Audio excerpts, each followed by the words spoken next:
The Protestant Reformation, 16th century, a revolution of faith. In 1517, a German monk named Martin Luther nailed 95 theses to a church door and shook the foundations of Europe.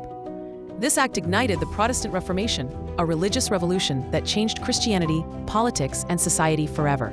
Part 1. The world before the Reformation. Before the Reformation, the Catholic Church was the spiritual center of Western Europe.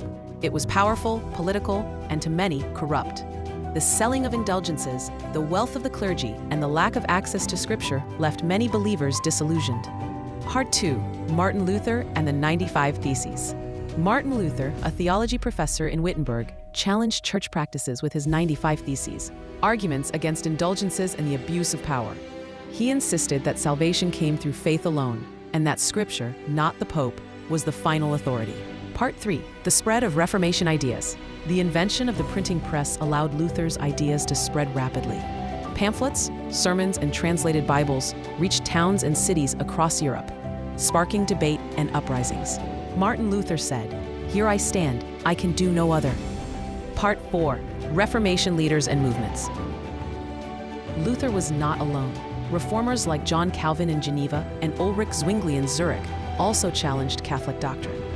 New branches of Christianity emerged: Lutheranism, Calvinism, Anglicanism, and the map of European religion began to shift. Part 5. Resistance, War, and Reform. The Reformation triggered violent backlash. The Catholic Church responded with the Counter-Reformation, led by the Jesuits and the Council of Trent. Across Europe, religious wars broke out, dividing kingdoms, toppling monarchies, and redrawing borders. The legacy of the Reformation. The Reformation reshaped not only religion, but education, politics, and identity. It encouraged literacy, personal faith, and resistance to absolute authority. Its echoes are still felt today in every church, courtroom, and classroom that upholds freedom of conscience.